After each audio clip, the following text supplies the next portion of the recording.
Welcome to the Hodja on Architecture podcast. Teaching the Designer. Chapter 7. The Studio. In the previous chapter, we explored the rise of academies and the emergence of formal educational institutions. We examined how architecture became increasingly organized through curricula, structured programs of study, and systematic approaches to knowledge. The academy helped establish architecture as a discipline that could be taught deliberately rather than acquired solely through experience. Yet formal education alone could not solve every educational challenge. Design is not simply a body of knowledge to be memorized, it is also a way of thinking, questioning, imagining, and making decisions. This reality contributed to the development of one of the most distinctive environments in design education, the studio. Today, the studio is often considered the heart of architectural education. Students spend countless hours drawing, modeling, discussing, revising, presenting, and developing projects within studio environments. The studio occupies a unique position within higher education because it differs significantly from many other forms of teaching. While lectures often focus on the transmission of knowledge, studios focus on the development of judgment. This distinction is important because design problems rarely possess a single correct answer. In mathematics, a solution may be objectively verified.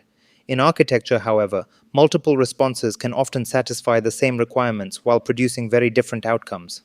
Designers must therefore learn not only what to know, but also how to evaluate possibilities, balance competing priorities, and make informed decisions under conditions of uncertainty. The studio emerged as an educational response to this challenge. Rather than treating learning as the passive acquisition of information, the studio encourages active engagement with design problems. Students learn by proposing ideas, testing alternatives, receiving feedback, identifying weaknesses, and refining their work. Knowledge becomes inseparable from process. Although studio culture has evolved through many historical influences, its roots can be traced to earlier traditions. Workshops emphasized learning through practice. Academies introduced organized educational structures. The studio combined elements of both. It preserved the practical, project-based character of workshop learning while operating within the intellectual framework of formal education. As a result, studios became environments where learning occurred not only through doing, but also through reflection.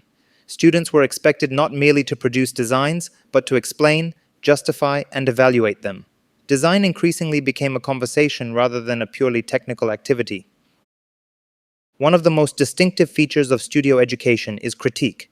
Throughout architectural education, students regularly present work for discussion and evaluation.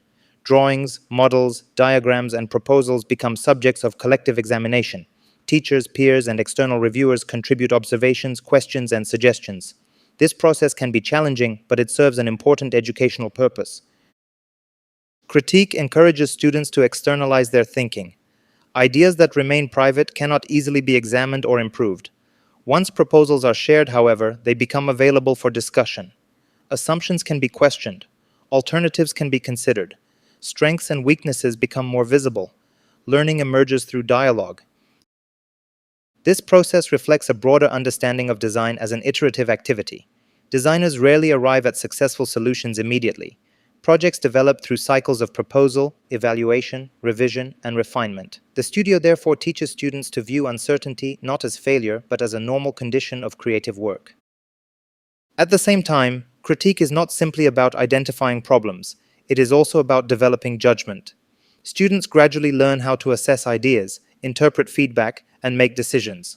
They discover that design involves balancing multiple considerations simultaneously, including function, experience, culture, sustainability, economics, technology, and aesthetics. The studio provides a setting where these complex relationships can be explored.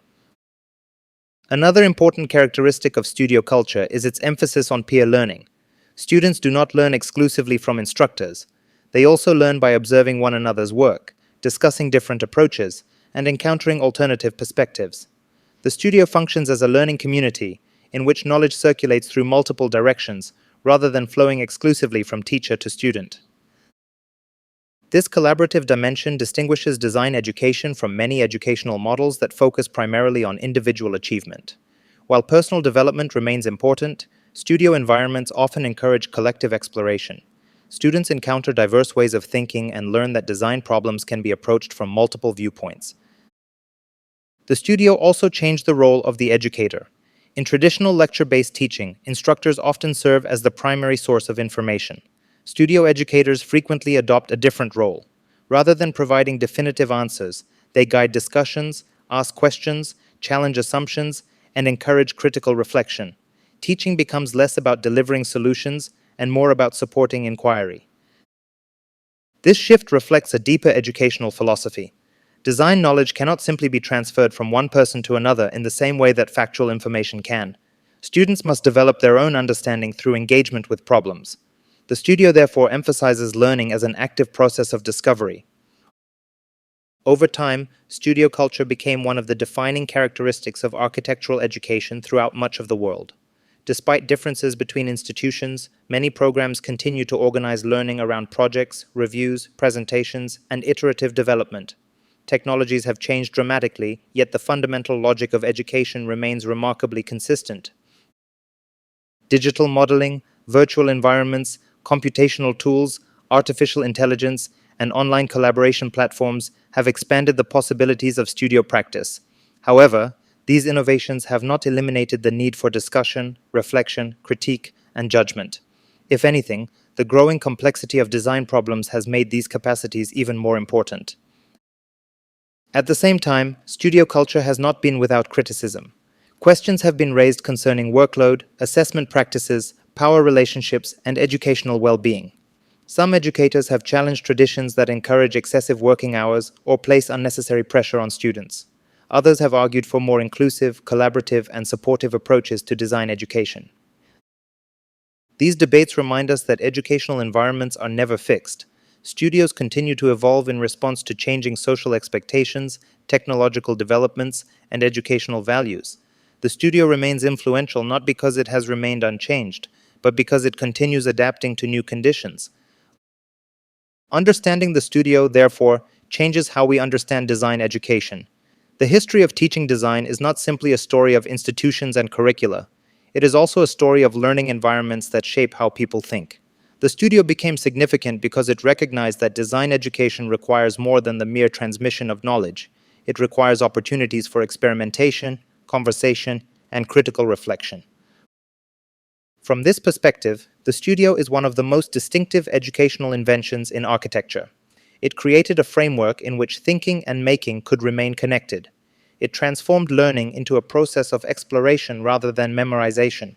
Most importantly, it established a culture in which design could be continuously questioned, developed, and improved.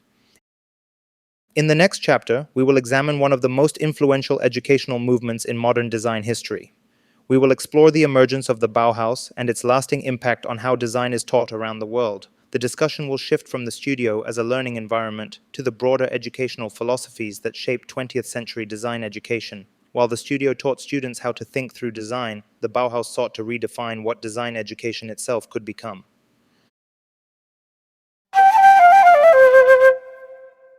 This concludes Chapter 7 of Teaching the Designer, the Studio.